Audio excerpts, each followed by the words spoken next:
Hey everyone, hope you all are fine. আজকে আপনাদের সাথে খুব ছোট্ট একটা ব্লগ শেয়ার করব। সেদিন গিয়েছিলাম আমরা স্টেডিয়ামে আমার ছেলে সারারের সুইমিং স্যুট কেনার জন্য। সুইমিং স্যুটের জন্য স্টেডিয়ামের এর মার্কেটগুলো বেস্ট। আপনারা অনেক অপশানস, অনেক কালেকশন পেয়ে যাবেন। আর আমরা অনেকগুলি দোকান ঘোরার পর এই সুইমিং স্যুটটা নিয়েছিলাম। এরপর চলে গিয়েছিলাম একটু হেয়ার কাট করার জন্য। একটা নিউ লুক, একটা ফ্রেশ লুক খুব দরকার ছিল সারারের। সো আমরা হেয়ার কাটের জন্য চলে গেলাম। ছোটোবেলায় সার একদমই পছন্দ করতো না চুল কাটতে, but now he is just loving every step of his hair cut. ও খুব হ্যাপি ছিল ওর নিউ লুক নিয়ে, আর ও একদমই আমার মতো সেলফ অবসেসড, বারবার নিজেকে মিররে দেখছিল। দেন আমার হাজব্যান্ডও নিউ হেয়ার কাটের জন্য বসে গেল। সো আমরা ভাবলাম একটু নিচে যেহেতু টেক আউট আছে, আমরা লাঞ্চ করে আসি, আমরা অনেক হাংরি ছিলাম। সো আমরা চলে গেলাম টেক আউটে। আর টেক আউটের বার্গার আমার আর আমার ছেলে সারের অনেক ফেভারেট।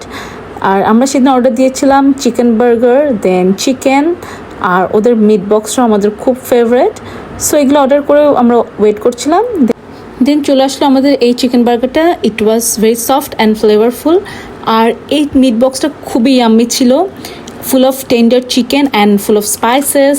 আর এই চিকেনটা অনেক ইয়াম্মি ছিল, crispy outside and juicy inside, very good combination. So আমরা আমাদের ফুডটা অনেক এনজয় করছিলাম। আমার আর সারের যখনই বার্গার খাওয়ার ক্রেভিংস হয়, আমরা সবসময় Chillox or take out prefer করি। এরপর আমরা আবার চলে গেলাম উপরে, দেখলাম আমার হাজব্যান্ডের new look already done and he was very happy. So এরপর আমরা চলে যাচ্ছিলাম বাসায়। অ্যান্ড শান আর সার দুজনেই খুবই হ্যাপি ছিল ওদের নিউ লুক নিয়ে। আর সার অনেক এক্সাইটেড ছিল কারণ নেক্সট ডে থেকে ওর সুইমিং ক্লাস ছিল। So this is all for today. Stay happy and stylish. By.